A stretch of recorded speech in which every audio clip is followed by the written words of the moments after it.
Okay, well, I think we're going to start, so we're just sitting up here having sidebar conversations. Hi, everybody. How many people came to this last year? Oh. New faces. Yeah, new face. We have to mix it up. Faces. One guy. Yeah, we got one guy. Yeah, and nobody. All right, everybody else is new. It's a great return rate. Shoo. Yeah, that's good. They didn't need to come back because they learned everything they needed to know. Even better.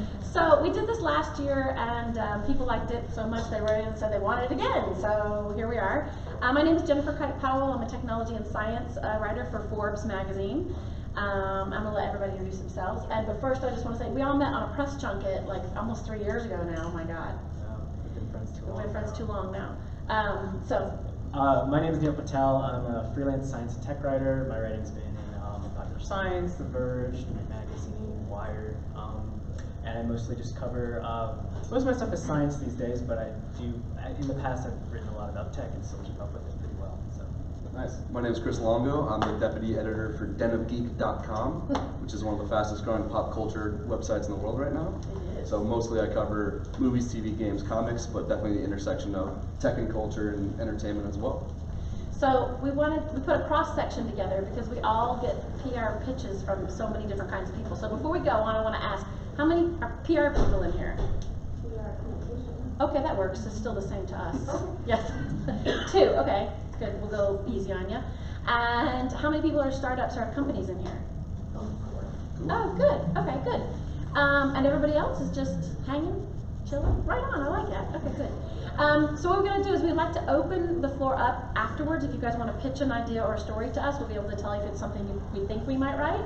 So we did this last year, and actually a lot of people came up and pitched their stories to us, and then the card game company got quite a bit of coverage. Right. Yeah, so feel free to ask us any questions. We're going to make it interactive, but what we wanted to talk about was some of the things that we see as technology journalists and science journalists, entertainment journalists, how companies come to us to pitch us stories and why we will not write about them, what's wrong with those stories.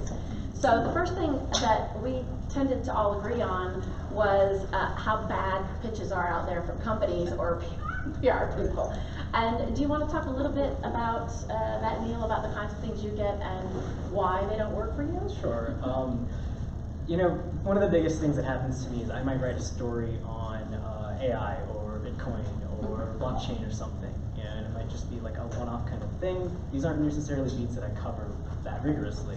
And then for 9 months later, or even 3 years later, after I cover this one topic, I'll continue to get pitches on these topics from companies who are trying to get like a plug for whatever new product or app or maybe a new study that they just did. And it's these things aren't necessarily my wheelhouse, and it's very, very annoying that like I've done one kind of thing and suddenly I'm seen as kind of a go-to person for these things. And that's like a big problem I run into. Is it's very clear from a lot of these people that like they don't necessarily know the kinds of stories that I cover regularly. But it's sort of a misunderstanding, though, I think, with the way the digital publishing world has shifted, right? Like we don't have an editor. Even if you're a freelancer, you may have an editor you work with, but you could be covering a lot of different things. So the idea is that people tend to gravitate to one thing, and they just keep sending you stuff over and over again. But they also don't know that you have to sell your story. You've got to sell your story back to an editor. So for me, I write for one magazine, I write for Forbes, so I don't have to sell anything, right? But I have to meet a very high standard of my content when I write, because they're very, very particular about what they get pitched. So people pitch me a lot of stuff that is not at all related to what I write about. So I get a lot of very strange pitches about, I got a cookie pitch the other day about these new gourmet cookies and how they were selling them online. I'm like, I'm technology, yeah, they did sound good, but it's completely irrelevant, right? So they had a great pitch. There was nothing wrong with their story, the way it was told as a story, but I can't do anything with it. So if this person had actually done their homework, I don't know how I even made it into their list. So I think for Neel, not you either, because you're the deputy editor, you could pick and choose, but he's got to sell his stories. So most people today, because the news world is busted, basically, you freelance write for a lot of amazing magazines. Right. Yeah, and so like I'll get an email. I have to go to editors I work with now with this email if I want to cover it and ask them if I can cover it. The assumption I think from a lot of people in the and if like they're trying to find a plug for their startup, or they've used a PR agency to get a plug for their startup. The assumption is they send this email to me, and I'll have the authority and decision-making power, yes or no, to write about this, and that's not necessarily the case. So it ends up being kind of more work for me. This can definitely just be streamlined by going directly to an editor. Oh, but the thing we need to tell them is that journalists are lazy and jaded, and I get like maybe 175 to 200 emails a day in pitches. I usually delete all of them, minus 10, without even looking at them, depending on the headline. If it's somebody I know, who's pitched me before something decent, I will open it up. And then if they behave like if they just send me a press release without a story, I will just delete it, because a press release is not a story. It's marketing material I can't use any of it. I can't use content from a press release at Forbes. We have to have original information, original sources. Well, it's kind of like any business, it's personal relationships. Yeah, so like totally. just to Neel's point, like it's one thing like doing your research on the journalist and like knowing what they cover, but at the same time, like you have to reach out to these people on a personal level and kind of get to know them. Like if you knew Neel a little bit better, you'd know where he's pitching and where his interests lie. But if you don't have that personal relationship, it's just like any business. It's just not. You're not going to get what you want out of that transactional relationship. That we talked about this earlier 2 hours ago on the panel we were on about personal relationships, like knocking on doors. It's about politics. But I know for sure that when PR people or companies, a lot of companies talk to me directly, when I sometimes they send me things, they say, we just want you to know about it. And I love that, right? Because they're not pitching me anything. I like knowing things. Yeah, I like knowing stuff. That's good. I'll put that away in my know stuff pile. Yeah. But then when they come back to me, they'll draw a story. They'll tie that together. And then I'm like, oh, they gave me something. So they gave me something that I didn't have to use, but it was good for me, maybe for something else, not even for their story. So recently, MasterCard, a guy from MasterCard, very, very high up in London, pitched me a story. And I have a big PR agency, Ketchum, and he pitched me directly. So he went completely around his PR agency, which is, and it was a beautiful story about cybersecurity and digital identity, and it was something that I wasn't really writing about at the time, but it was such a compelling story. It wasn't full of marketing lingo, because all these big, disruptive, innovative, the most pioneering air in the world, and it had none of that. Silicon Valley language is like, never said that to us. I have a little app, I have a little thing that runs all the words. It's a plagiarism app, but it brings out codes all the marketing words, and it's just, in a press release or a PR pitch, it's all yellow. All of it. It's like and 2 of 49%. So and so anyway, he pitched me this story, and I really liked it, and I wrote him back. I said, I'm traveling right now. Let's just do a one-on-one interview on email, because in the essence of time, he took it to the big head of cybersecurity at MasterCard. They got back in a day, which is really fast, and they were not marketing answers. They were really genuinely caring. We've got this problem, and I was blown away. So the piece ran, interviewed a lot of other people, the piece ran, and the next day, the PR agency sends me an email and says, great story in Forbes. We have relationships with MasterCard and this other company. And I was like, I know, I just wrote the piece about your client, and now you're pitching me about your client for a story, and I have now blackballed that. Like, that agency is in my black box. Because that one means they didn't check internally, they didn't know what their client was doing, and I think those are perfect examples of the disconnect sometimes that happens between a PR agency and a company, where the company takes over the communications and gave me a beautiful story, where then the next week I got another pitch from MasterCard via their agency that was again redacted, for all the marketing words. So I think sometimes people get too caught up, and if you find this in the overselling. Yeah. Don't oversell. Yeah, something I do want to mention, just because we have a good mix of people in the room. Even when we first met, like 3 years ago, like the landscape of journalism has changed so much. So you guys talk a little bit about how that's kind of evolved over the last 3 to 4 years. I mean, one thing I really want to emphasize is like a lot of people just don't understand sort of the job of a journalist. Like we're skeptical by nature, and that's how we get into becoming reporters, because our jobs kind of question things and talk about them not, you know, based on like passion and enthusiasm, but just kind of like, here's what this is and what it might mean. So, you know, when we get a pitch for some kind of product or app or whatever, our job isn't necessarily to, you know, like it and then think this is a great thing and then recommend it to people. Our job is to like look at it, critique it, you know, what does this mean, what does this matter, is this actually supposed to be helpful to people? Just because I write about one topic doesn't even necessarily mean I enjoy that, you know, topic. Yeah. Right. I write about, a lot of my writing's about space, for instance, and a lot of people will send me, you know, pitch emails connecting something to SpaceX or whatever. And I just find that completely absurd, because I don't cover SpaceX as a fan, I cover it as a reporter. So. The thing is, you hate space. Like, you actually just hate He really space. hates. He doesn't even like it. I know. We went to Hates space camp astronauts. together. We went to space camp together. That's the weird part. It was mad the whole entire time. The point is, though, I mean, my advice to companies or people trying to kind of find media coverage isn't to necessarily look at media as like a place of positive promotion. It's like if you're trying to get a plug for something, you have to kind of look at your product in a kind of context of what does this mean? Why is this important in the grander scheme of technology? Like, why would we be interested in looking at it as part of a trend or part of a cultural, a new cultural phenomenon or something like that? To your point about what's changed in 3 years, I think, wow, that's a really good question. First of all, SEO. Right. Sadly, publications need to make money today, and they sell advertisements. Forbes has an open platform, so they embed ads into everything. Okay, that's annoying when you're trying to read it. It's like a dumb ad pops up, and but what that's changed for us as writers is SEO, which means we have to write clickable headlines, which can be, as you probably know, super misleading. And when we met, or dumbed down, or it's totally dumbed down, and then you click in and it doesn't even have anything to do with the story. Right.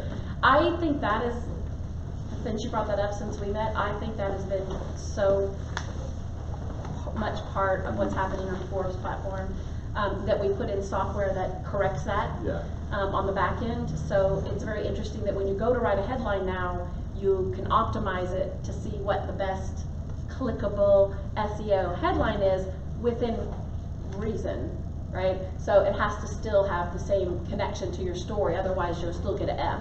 Yeah. And Chris is a great headline writer, one of the best headline writers I've ever seen. And he was looking at some of my stories a couple of years ago, and he's like, "Your headlines suck." These are exactly it's how Forbes. How would you exactly please? And I was like, "Oh man, they do suck. These are bad headlines."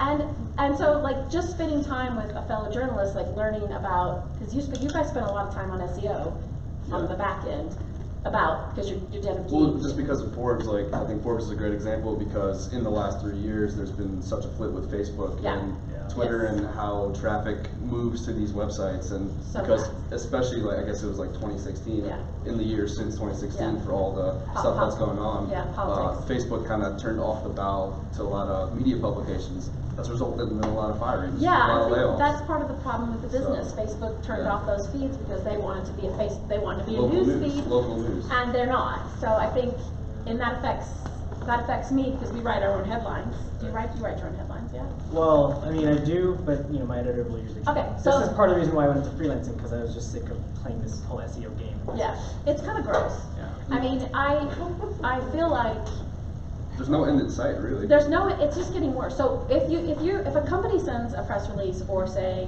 a PR agency will send a press release, the headline is obviously geared toward your client. You know, first amazing launch of Girl with Face launches today to bring about a change in faces. You know, that's not a headline.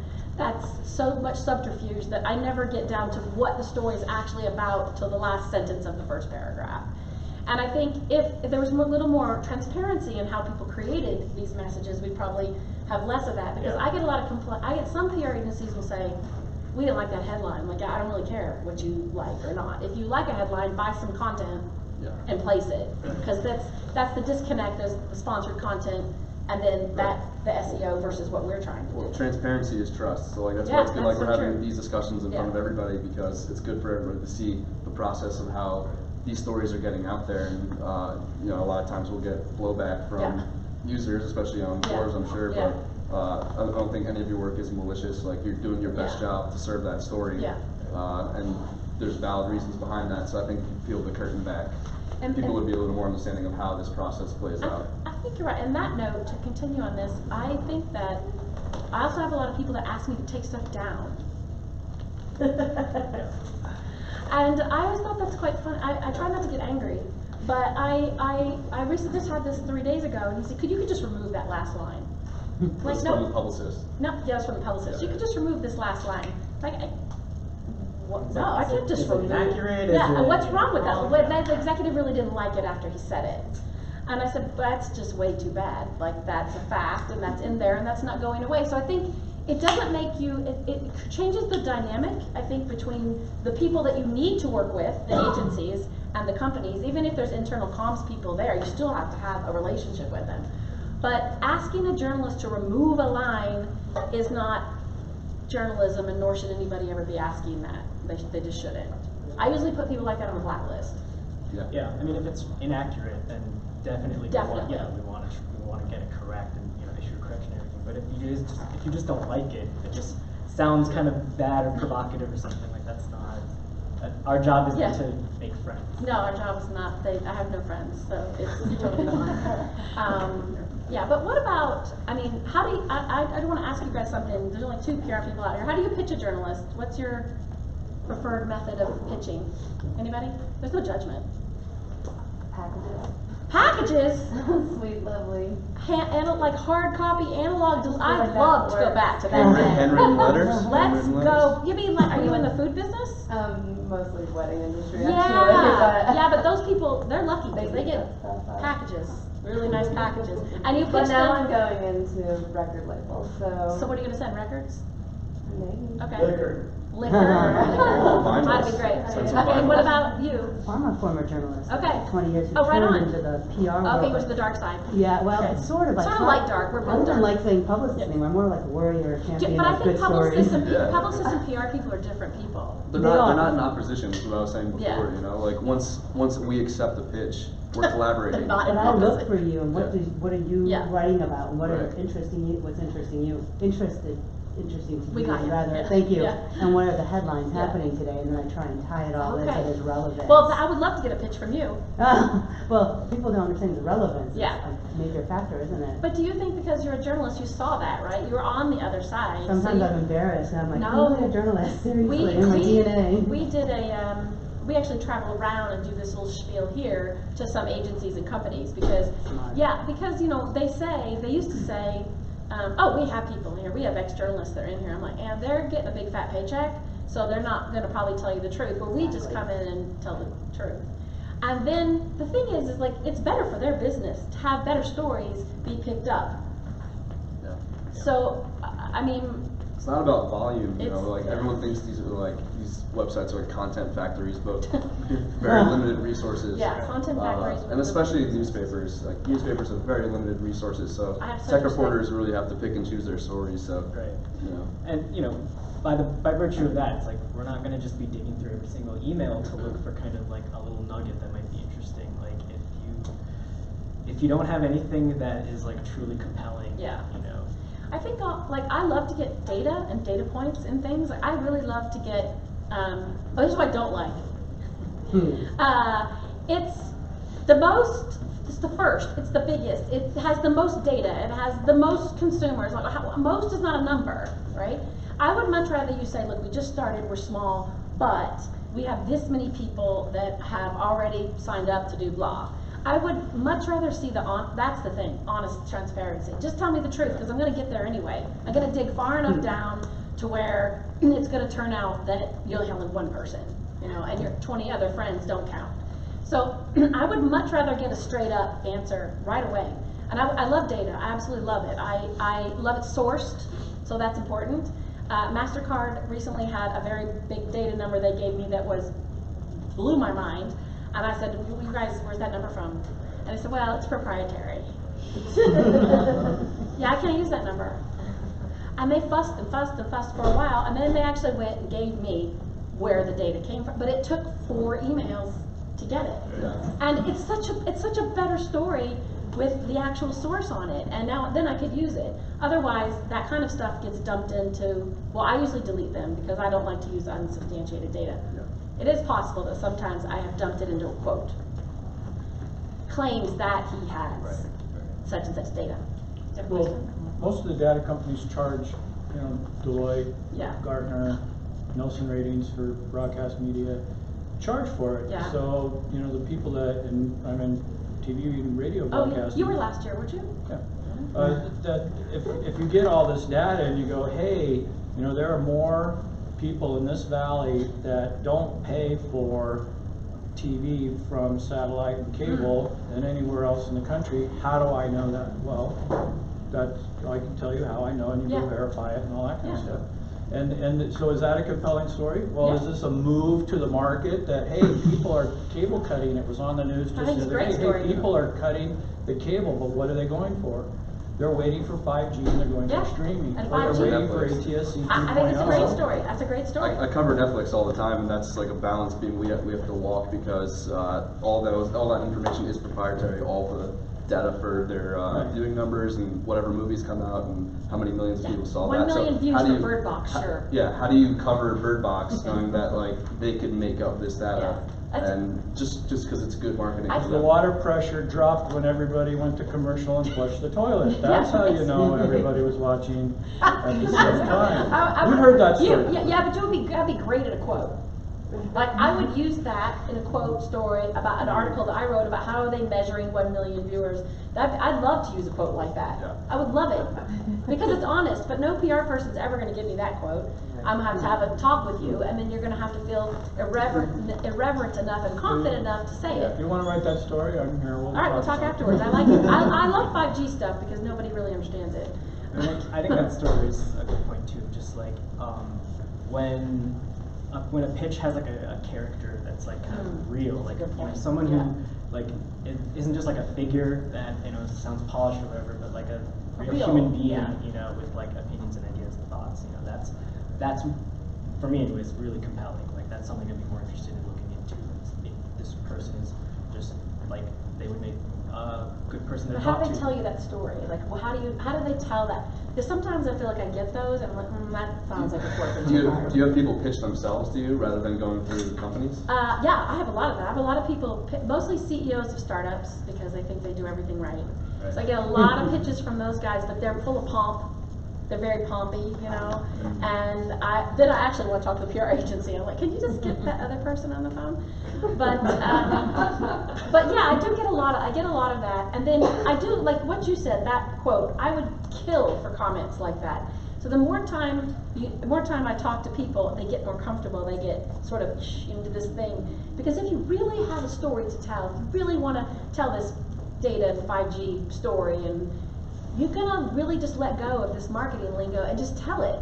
Because I need that to tell my story so that I have readers and Forbes is happy, right? And I do take great pride in my stories. I admit, probably, Neel will probably argue with me on this, but I am a little biased about some stories that come in my way. So sometimes I see a story that I don't like personally, but I know it's a good tech story, and I write it anyway. Although I hate every word. So, but as there's too much techno lingo and not enough humanity in it. Yeah. Exactly. And So I'll give you the name of Brenda, who calls me or emails me at 2 o'clock in the morning because she can't get Xena Warrior Princess. Because there's too much snow on the bed. And she goes, "Where's my Xena Warrior Princess?" And I've got a handful of these little ladies who call me or email me when they can't get their TV show. That's what I'm writing about. Xena Warrior Princess. That's my his stuff. website. That's his beat. You need to know all about the new season. It's on me. It's coming back. Send her to you. Well, you could interview these people for one of your pieces about how different demographics that are.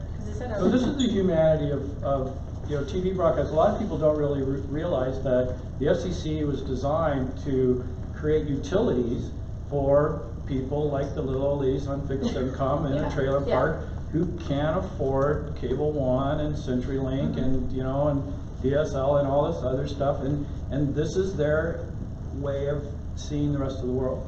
And you know, you're required as a TV station owner to have local news, local content, you know, kid broadcast friendly, is you know, like all this stuff, a and whole other world. people are all focusing on Disney buying Fox. Yeah. Yeah.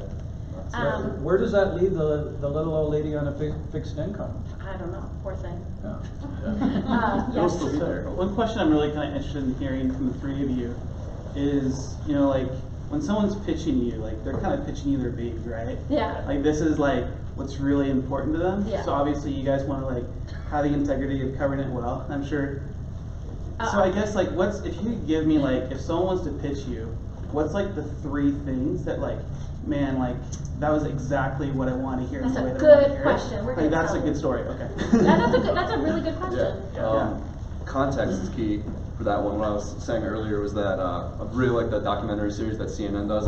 It's like the 70s, 80s, 90s, 2000s, and each season of that has its own story about technology and how it's evolved over that decade. And I was actually watching some of it last night and looking at the different decades and how they weave together kind of the history of how certain technologies have evolved, particularly with the music one, which I thought was really done well. But I think like giving people the context of how this technology that you're pitching has evolved over the years is really good for me, because I could filter that through my audience versus like a PR person sending me an email, which I got 3 of them this morning, which is like futurist mumbo jumbo that doesn't make a lot of sense to the casual reader.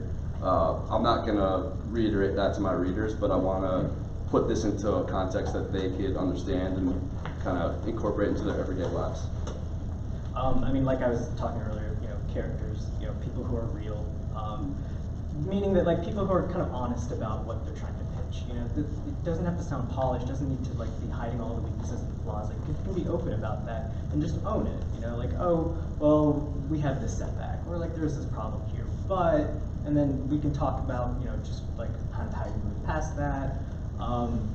It doesn't necessarily need to have like, you know, weird, strange, eccentric personalities, but that's always helpful. But like, you know, people who are just honest and willing to talk like honestly about what their thing is. You know, I know people want to be a little bit, you know, conscious about that their baby is not going to be presented in a negative light, but you know, we're not out to like attack people, but we are going to like prod if looks like there's something that's. I mean, we're not page 6. You know, Yeah. Well, that's where like kind of bad PR prep kind of comes in, because there are people that are just so over prepped with talking points that you like kind of lose the humanity that he was talking about earlier. So to your point, tough. what, you have a baby and you were going to pitch it to me, and you're concerned that you want to make sure your baby gets the best, you know, light, obviously, right? Yeah, I just like that story stays true. Yeah. So that is not my responsibility.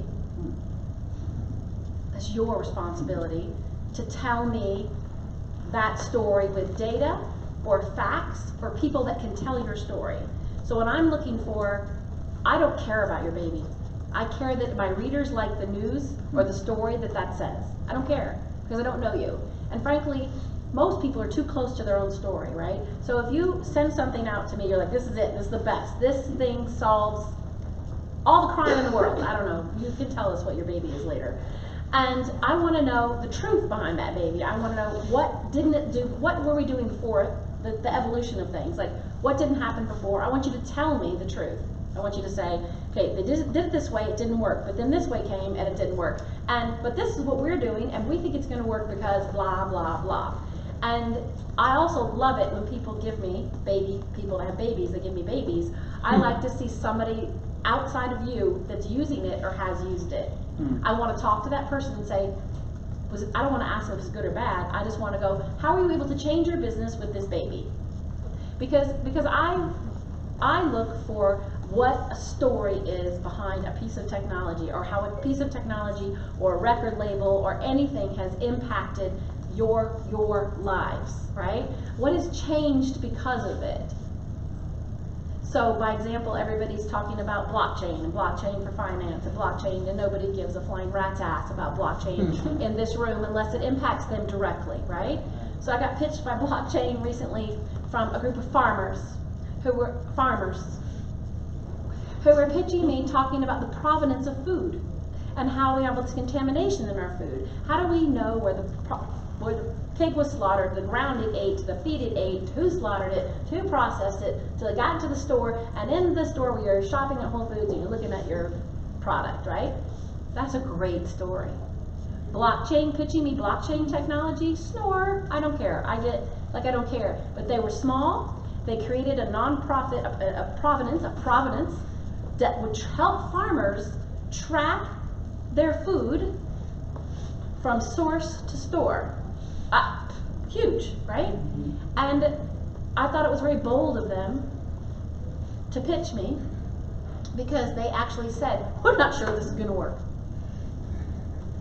because it's so new. And I thought that was a stunning story, and I wrote, it's honest, and I wrote it, and it had like 65,000 views on it, and like it was a big story, which led to other stories. So I think I'm sorry, I'm very long-winded today, is most thing Chris said, context, be honest, right? And once it's out there, sorry, you can't take it back. I mean, I will do corrections all the time. Like, there are some times when I make mistakes, it's normal. A typo is a thing that's easily fixed, but a mistake can be made with a number. And I have to write, the story has been updated since it was originally posted, and this is what was changed. Well, I always do that if I make a mistake, which I've done. Thank you. You're welcome.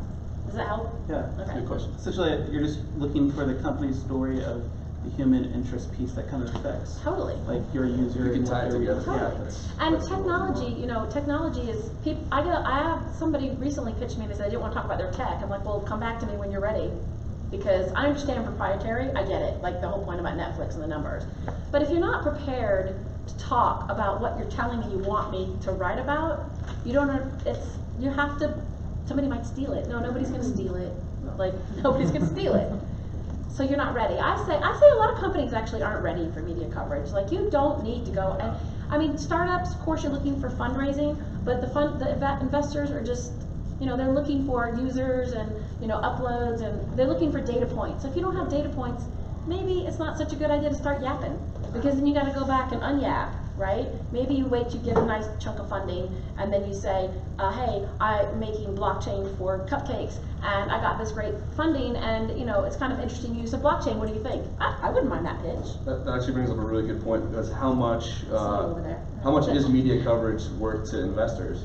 Because I recently man. got some inside information about a review that we wrote, and a certain big media company that makes a show or a movie Oh yeah. they have an internal system that values how much that Oh, media yeah. coverage is worth.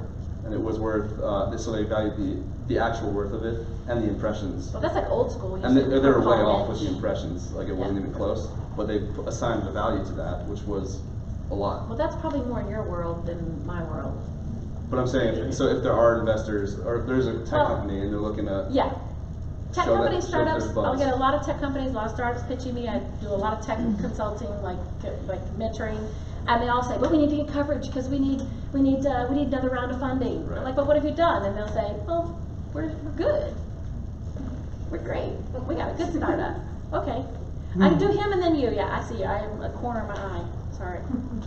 So at what point should a startup try to come pitch to you, when they're live? Or No. before they're live, or when they're self-saying That's a great question. they can do 800 blood tests with a prick of finger? Exactly, that's cool. Unless you're what's her face from Toronto, Unless so it's a not cool. hoax. Really cool. It So was not live. turns out it was not cool. It was Never a wrote lie. about her. I'll answer that two ways. Number one, this comes back to something we were going to talk about later, but we'll jump. You got to know who you're talking to. Yeah. If you're TechCrunch, right, and let's say you're a startup that got a round of funding, you should go to TechCrunch because they love to cover that stuff. Like new blood test, which is going to be news anyway, right? Because they like funding stuff. They don't really care at that point how many users you have. They don't care. Maybe you're turning your record label into like artificial intelligence, like machine that picks the best sounds for your ears. And you don't have any funding. I might go to me or somebody like me who's interested in getting stuff first, right? I will write about companies, by example, that don't have funding, but they have to tell me they don't have funding. They can't lie, well, we have some angel investors, So it depends. You got to know who you're talking to. And I tell people this all the time. You really only need 20 to 25 media for your client, because that should be tranched out. Like if it's people that don't really care that you have a lot of users, go to them. There are publications that will write it. There are. But for me, you shouldn't come to me unless you have something to tell, like you've got new technology. And if you, great example, if you are the blood test guy, right? It could be kind of cool to hear what your comment about Theranos. But most people are afraid to do that because they're, you know, such a, so it would depend. You have to know your publication. Yeah, I was gonna say, like, the story I would write for Wired is way different from the story I would write for the Times, which is way different from the story I would write for Slate. Like, it really depends on who's your, like, targeted exposure. You know, who is the audience that you're trying to get this out to? Because Popular Science writes a lot about flying cars for many years and hasn't happened yet. I mean, they like urban air. They're not calling them flying cars anymore. They want to call it urban air mobility. So No, I don't like that. that's I don't been. like that. I did a panel in Lisbon 2 years ago on a huge stage with Boeing, Volocopter, the first urban air machine.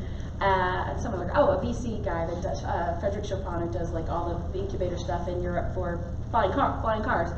And it was a tremendous disaster because they were all extremely passionate about their own versions of a flying car. But yeah, hello, flying car, you know, we think they're probably going to be more in a taxi mode rather than personal flying cars.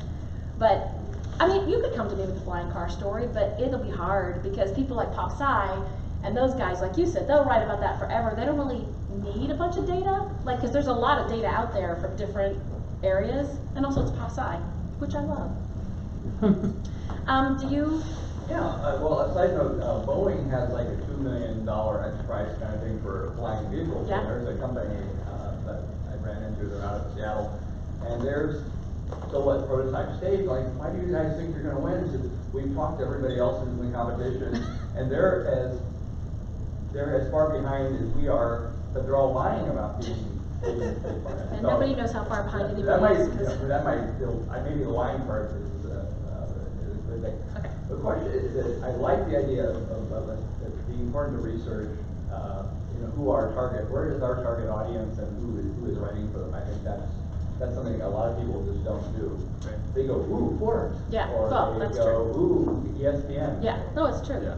But my question is that if I had something to pitch you, I'm probably actually not the right person. I know some great stories, but I could give you a good story, they could give you a great one.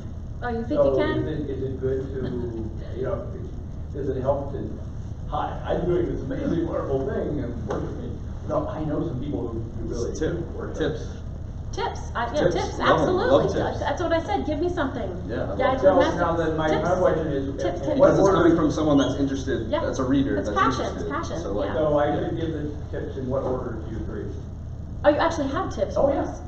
Oh. I'll give you my card. Okay, How we'll about do, that? yeah. Give me my card. Or you wanna Well, give I- us, you wanna I- give us one right now? Let us Yeah, know. give us a Like, tip. give us to it, give Throw us a one tip. tip. We all run into these, through Give us a Hackfort, tip. amazing stuff. Okay, but that's the amazing stuff. Right now I would already like exit. Yeah. So, Well, give us the tip. okay. Yeah, give us. Yeah. The largest foundation in the world funding entrepreneurship stuff, the Young American Common Foundation in Kansas City, has been, it's gigantic, I'm sorry, that's a bad word. Amazing. Already got you with amazing, largest, amazing, gigantic. They have created this program to bring together people who who are experts at growing entrepreneurial communities, working at the grassroots, and finding ways to help them work with each other. And they're building out a toolkit and websites, and amazingly, it's starting to get traction. And the stories that are coming out of these are almost every city has a great story or a depressing story. Boise is kind of depressing, but it's that there are some people I think that you would really enjoy talking to. Okay. You guys want to take Is this? that a good thing? I can't tell what you're talking about. Yeah, I was It gonna- sounds like you've got somebody in Kansas City who's made a big entrepreneurial network that wants to roll out toolkits to other cities to help them be creative or realize their goals. Sounds like the Kaufman Foundation. Yeah, I was There's a lot of people that do that, Yeah. like a lot, like incubators. We have a great incubator here in Boise, Trailhead. So, and what part of that story did I get wrong? That they are bringing together people. I mean, it's not sharing what Kansas City has done. that Yeah. this is a national foundation with global reach. They are bringing together people from more than just the Kansas cities Mhm. and the Boise cities. But a lot of people are doing that, so. Are they? Yeah. Uh, A lot of people are bringing, I mean, there's a lot of incubators and There's a lot of accelerators incubators, and but government they- organizations but they're that not, are. they're not doing a great job of talking to people. I don't, Well, would- there's I would like- pass on that story. Okay. Yeah, one thing like interesting stories are like grassroots foundations. Grassroots and stuff is like, cool. Like there's nuggets in there that Yeah. are really interesting to me in terms of like But- bringing people together, which is a lot of Really? the stuff you guys talked about on Yeah. the panel earlier. I need a tech angle. Yeah. What kind of technology are they using? Like, and also, you would need to tell me how different they are, that you would need to benchmark. You haven't Yeah. benchmarked anything for me. I know that I pretty much know a lot from Forbes, right? You know a lot. So I want you to tell me, they're not doing this, they're not doing this, they're doing this. You need to prove to me that your story is worthy. So if you can do that, if you can benchmark it, then I'd consider it.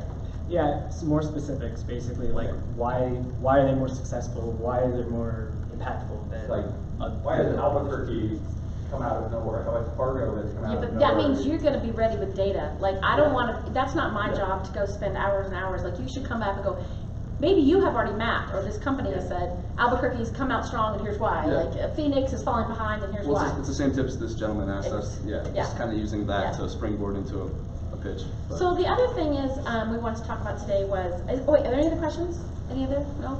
Is, Wanted to okay. wrap up, the key point you haven't talked about is how to tell a compelling story. I like it. And Ira Glass knows how to tell a compelling He story. does. And He's he a good is the storyteller. consummate storyteller and creator of compelling individual stories into I What's a narrative? hesitate calling it a formula. It is. But a what is formula. the arc of a story? What makes a great story? It actually is a formula. I think journalism is. is a formula, and there is an arc to the story. I mean, Okay, so, not now, Yeah. but that could be in and of itself what we all are hungry for, Mm-hmm. and that is how can we learn how to take what we know Mm-hmm. and design an arc of a story. Where is Perfect there a transition. parallel Yeah. plot? Where is, do we tell it in reverse chronological order? You know, all of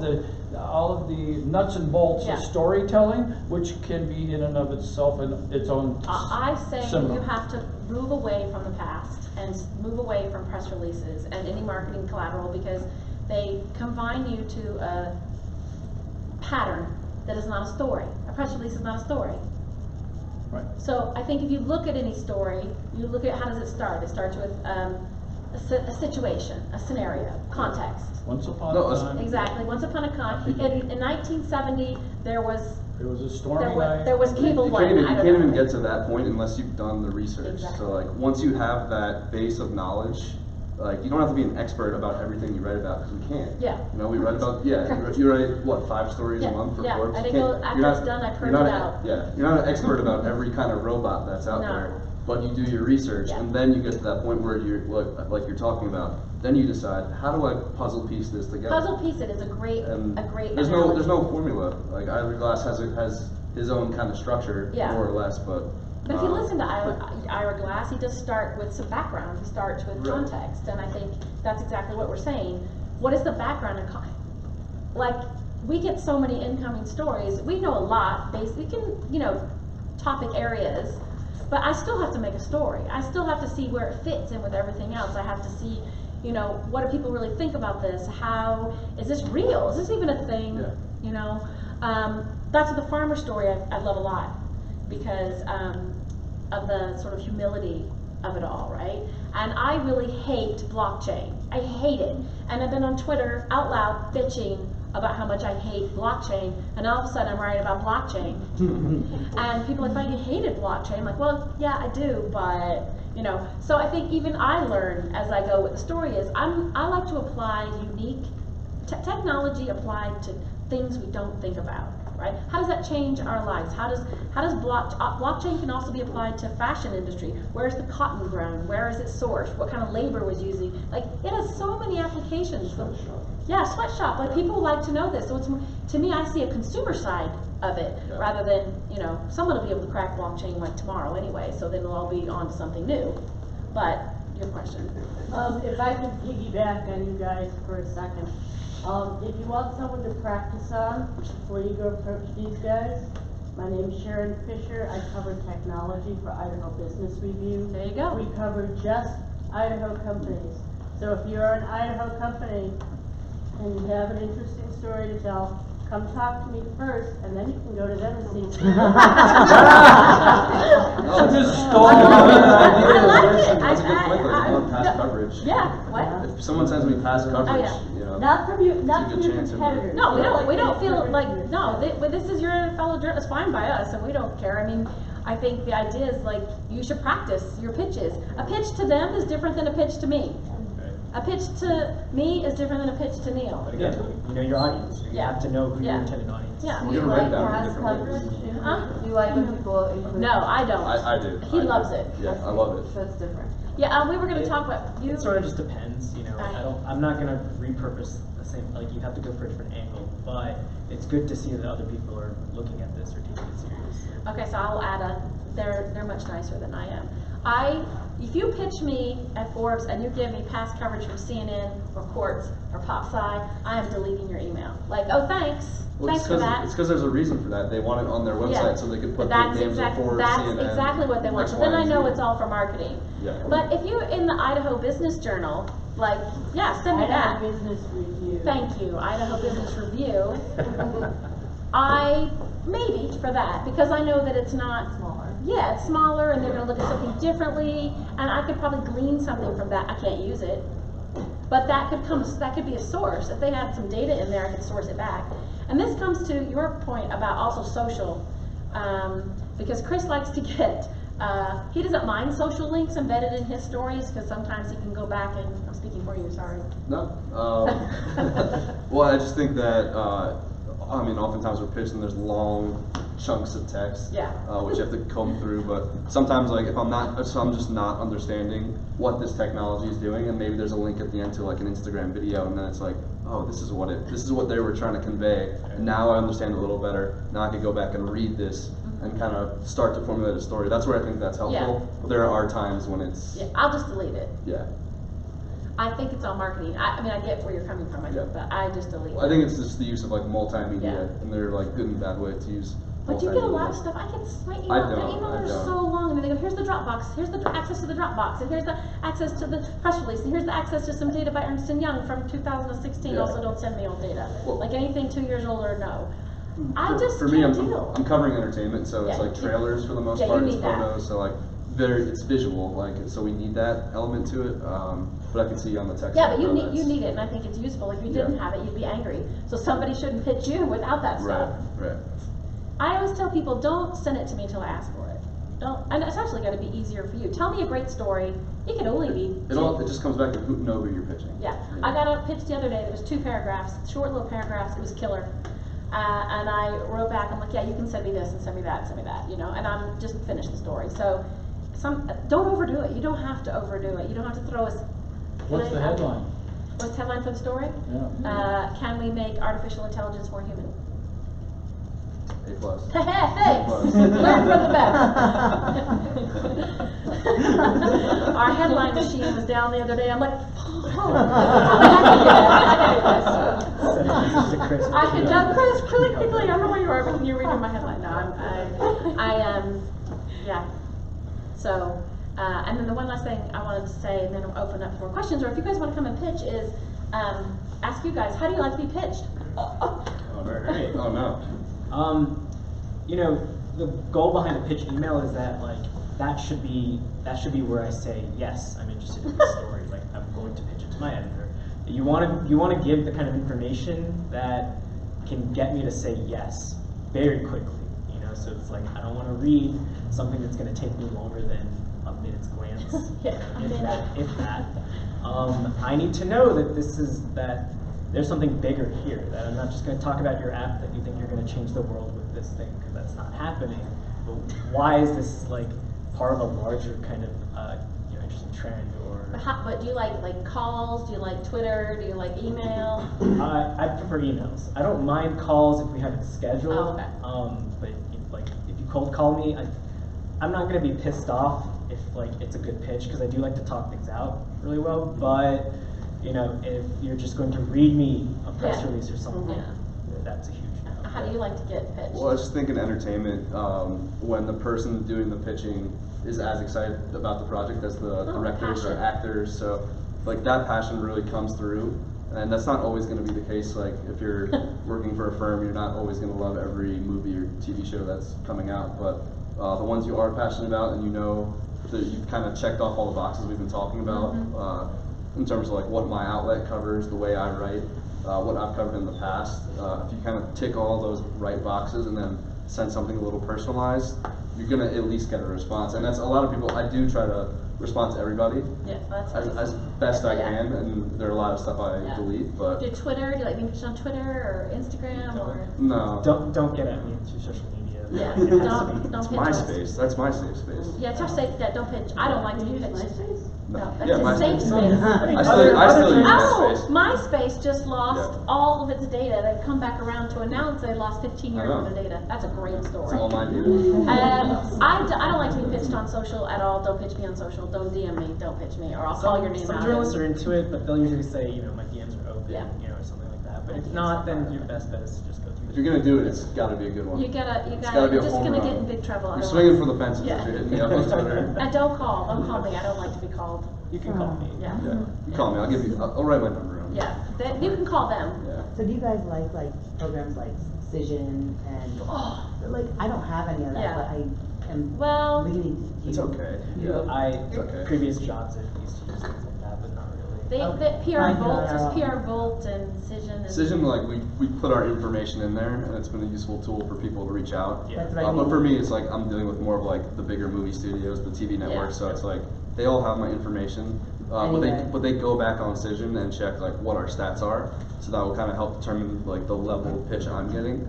And Cision for a long time had our numbers completely wrong. I don't know where they pulled their information And from. also, what's the other one? Not PR Volt, but there's another one. Muckrack? Muckrack, yeah, no. that's- Everything's always wrong on there, and anytime. I don't know where they pulled these I don't know where numbers they from. get that from. I actually had a whole, I'm not buying we it. had a We whole, called don't buy it, Cision. don't I waste your won't, money. no. Because, it's usually wrong, and I can tell when a pitch comes from PR Volt or Muckrack or Cision. It's all formulaic, it's dear, comma. The other thing with those, it doesn't really update, so outlets are changing so fast Yeah. now, where it's just different reporters, That's good to it's wrong know. emails.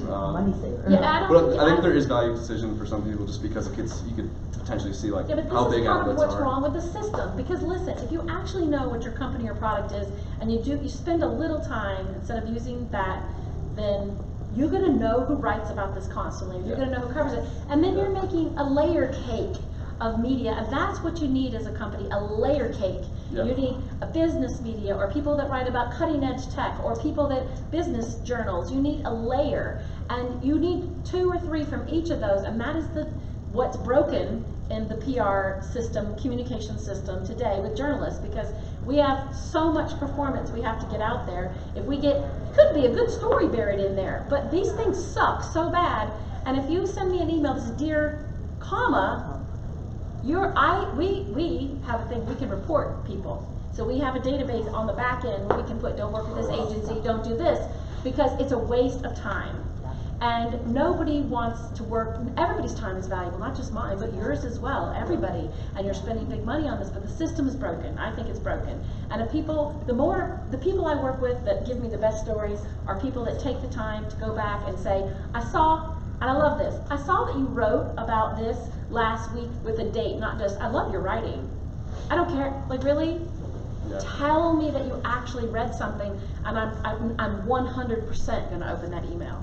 Yeah. 100%. If you say, I like the stories that you write, don't believe you. I just suppose just one last thing on the database. I think there is value to people that are just starting out in PR to kind of learn the landscape a little bit in terms of researching. So I think there is value there, but like when you get to this level, like you have to know who you're Yeah, pitching. you Like have to that know who you're speaks to what pitching. you're saying. Yeah, you But have as to. like a base of knowledge, like I think like someone that's just coming out of school and just typing in like just to look stuff up. I But think to that's play useful. devil's advocate though, I mean, doesn't that make them like bound to a system that's already flawed? If they're bound to it, that's not Yeah, that's great. true. But yeah. base of And yeah, knowledge. we know it's time. Just. But Any we more could, questions? they're not gonna fire us or anything, because we're doing this for free, so, Maybe one, this beer. one quick question? Anybody? No? Okay, cool. If you wanna pitch us later, you don't wanna pitch us in the room, come pitch us, we're sitting here till they literally throw us out the plate glass window. Alright, thank you for coming back, and thank you for coming back again. Every year you sponsor Hackfort, which is, for those of you who are not aware, Hackfort is a tech festival that brings the community together to share knowledge and new skills with one another. Hackfort.